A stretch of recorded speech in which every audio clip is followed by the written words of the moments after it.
कृष्ण बलराम का मथुरा गमन एक दिन की नहीं प्रतिदिन की बात है। सायंकाल में प्रतिदिन वे ग्वाल बालों से घिरे हुए बलराम जी के साथ वन से गौएं चराकर लौटते हैं। उनकी काली काली घुंघराली अलकें और गले के पुष्पहार गौ के खुर की रज से ढके रहते हैं। वे बांसुरी बजाते हुए अपनी मंद मंद मुस्कान और तिरछी चितवन से देख देख कर हमारे हृदय को बेत डालते हैं। उनके बिना भला हम कैसे जी सकेंगी। श्री सुखदेव जी कहते हैं, परीक्षित, गोपियां वाणी से तो इस प्रकार कह रही थी, परंतु उनका एक एक मनोभाव भगवान श्री कृष्ण का स्पर्श उनका आलिंगन कर रहा था। वे विरह की संभावना से अत्यंत व्याकुल हो गईं और लाज छोड़कर हे गोविंद, हे दामोदर, हे माधव इस प्रकार ऊंची आवाज से पुकार पुकार कर सुललित स्वर से रोने लगी। गोपियां इस प्रकार रो रही थी। रोते रोते सारी रात बीत गई। सूर्योदय हुआ। अक्रूर जी संध्या वंदन आदि नित्य कर्मों से निर्वत होकर रथ पर सवार हुए और उसे हाँक ले चले। नंद बाबा आदि गोपों ने भी दूध दही मक्खन घी आदि से भरे मटके और भेंट की बहुत सी सामग्रियां ले ली तथा वे छकड़ों पर चढ़कर उनके पीछे पीछे चले। इसी समय अनुराग के रंग में रंगी हुई गोपियां अपने प्राण प्यारे श्री कृष्ण के पास गईं और उनकी चितवन मुस्कान आदि निरख कर कुछ कुछ सुखी हुईं। अब वे अपने प्रियतम श्याम सुंदर से कुछ संदेश पाने की आकांक्षा से वहीं खड़ी हो गईं। यदुवंश शिरोमणि भगवान श्री कृष्ण ने देखा कि मेरे मथुरा जाने से गोपियों के हृदय में बड़ी जलन हो रही है, वे संतप्त हो रही हैं। तब उन्होंने दूत के द्वारा मैं आऊंगा यह प्रेम संदेश भेजकर उन्हें धीरज बंधाया। गोपियों को जब तक रथ की ध्वजा और पहियों से उड़ती हुई धूल दिखती रही तब तक उनके शरीर चित्रलिखित से वहीं ज्यों के त्यों खड़े रहे, परंतु उन्होंने अपना चित्त तो मनमोहन प्राण वल्लभ श्री कृष्ण के साथ ही भेज दिया था। अभी उनके मन में आशा थी कि शायद श्री कृष्ण कुछ दूर जाकर लौट आए, परंतु जब नहीं लौटे तब वे निराश हो गईं और अपने अपने घर चली गईं। परीक्षित, वे रात दिन अपने प्यारे श्याम सुंदर की लीलाओं का गान करती रहती और इस प्रकार अपने शोक संताप को हल्का करती।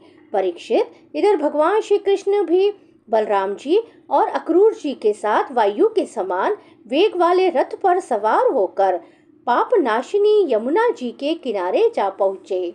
वहाँ लोगों ने हाथ मुंह धोकर यमुना जी का मरकत मणि के समान नीला और अमृत के समान मीठा जल पिया। इसके बाद बलराम जी के साथ भगवान वृक्षों के झुरमुट में खड़े रथ पर सवार हो गए। अक्रूर जी ने दोनों भाइयों को रथ पर बैठाकर उनसे आज्ञा ली और यमुना जी के कुंड, अनंत तीर्थ तथा ब्रह्म हृदय पर आकर वे विधि पूर्वक स्नान करने लगे। उस कुंड में स्नान करने के बाद वे जल में डुबकी लगाकर गायत्री का जप करने लगे। उसी समय जल के भीतर अक्रूर जी ने देखा कि श्री कृष्ण और बलराम दोनों भाई एक साथ ही बैठे हुए हैं। अब उनके मन में यह शंका हुई कि वसुदेव जी के पुत्रों को तो मैं रथ पर बैठा आया हूँ, अब वे यहाँ जल में कैसे आ गए। जब यहाँ है तो शायद रथ पर नहीं होंगे। ऐसा सोचकर उन्होंने सिर बाहर निकालकर देखा, वे उस रथ पर भी पूर्वतः बैठे हुए थे। उन्होंने यह सोचकर कि मैंने उन्हें जो जल में देखा था वह भ्रम ही रहा होगा, फिर डुबकी लगाई, परंतु फिर उन्होंने वहां भी देखा कि साक्षात अनंत देव श्री शेष जी विराजमान है और सिद्ध, चारण, गंधर्व एवं असुर अपने अपने सिर झुकाकर उनकी स्तुति कर रहे हैं। शेष जी के 1000 सिर हैं और प्रत्येक फण पर मुकुट सुशोभित है। कमल नाल के समान उज्जवल शरीर पर नीलांबर धारण किए हुए हैं और उनकी ऐसी शोभा हो रही है मानो सहस्त्र शिखरों से युक्त श्वेत गिरी कैलाश शोभायमान हो। अक्रूर जी ने देखा कि शेष जी की गोद में श्याम मेघ के समान घनश्याम विराजमान हो रहे हैं। वे रेशमी पीतांबर पहने हुए हैं। बड़ी ही शांत चतुर्भुज मूर्ति है।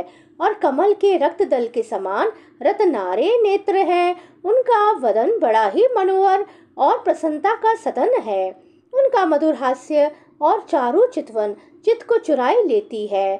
भौहें सुंदर और नासिका तनिक ऊंची तथा बड़ी ही सुघड़ है। सुंदर कान, कपोल और लाल लाल अधरों की छटा निराली ही है। बाहें घुटनों तक लंबी और हष्ट पुष्ट है। कंधे ऊंचे और वक्ष स्तर लक्ष्मी जी का आश्रय स्थान है। शंख के समान उतार चढ़ाव वाला सुडोल गला, गहरी नाभि और त्रिवली युक्त उदर पीपल के पत्ते के समान शोभायमान है। स्थूल कटी प्रदेश और नितंब हाथी की सूंड के समान जांघें, सुंदर घुटने एवं पिंडलियां हैं। एड़ी के ऊपर की गांठें उभरी हुई हैं और लाल लाल नखों से दिव्य ज्योतिर्मय किरणें फैल रही हैं। चरण कमल की उंगलियां और अंगूठे नई और कोमल पंखुड़ियों के समान सुशोभित है। अत्यंत बहुमूल्य मणियों से जड़ा हुआ मुकुट, कड़े, बाजूबंद, करगनी, हार, नुपुर, कुंडलों से तथा यज्ञोपवीत से वह दिव्य मूर्ति अलंकृत हो रही है। एक हाथ में पद शोभा पा रहा है और शेष 3 हाथों में शंख, चक्र और गदा। वक्ष स्थल पर श्री वत्स का चिन्ह, गले में कौस्तुभ मणि और वनमाला लटक रही है। नंद, सुनंद आदि पार्षद अपने स्वामी सनकादि, परम ऋषि, परब्रह्म, ब्रह्मा, महादेव आदि देवता, सर्वेश्वर, मरीचि आदि 9 ब्राह्मण, प्रजापति और प्रहलाद, नारद आदि भगवान के परम प्रेमी भक्त तथा 8 वसु अपने परम प्रियतम भगवान समझकर भिन्न भिन्न भावों के अनुसार निर्दोष वेदवाणी से भगवान की स्तुति कर रहे हैं। साथ ही लक्ष्मी, पुष्टि, सरस्वती, कांति, कीर्ति और तुष्टि अर्थात ऐश्वर्य, बल, ज्ञान, श्री, यश और वैराग्य, ये षड ऐश्वर्य रूप शक्तियाँ, ईला, संधिनी रूप पृथ्वी शक्ति, ऊर्जा, लीला शक्ति, विद्या अविद्या, जीवों के मोक्ष और बंधन में कारण रूपा बहिरंग शक्ति, आह्लादनी संवित अतरंगा शक्ति और माया आदि शक्तियाँ मूर्तिमान होकर उनकी सेवा कर रही हैं। भगवान की यह झांकी निरख कर अकुर जी का हृदय परमानंद से लबालब भर गया। उन्हें परम भक्ति प्राप्त हो गई। सारा शरीर हर्षावेश से पुलकित हो गया। प्रेम भाव का उद्रेक होने से उनके नेत्र आंसू से भर गए। अब अक्रूर जी ने अपना साहस बटोरकर भगवान के चरणों में सिर रखकर प्रणाम किया और वे उसके बाद हाथ जोड़कर बड़ी सावधानी से धीरे धीरे गदगद स्वर से भगवान की स्तुति करने लगे।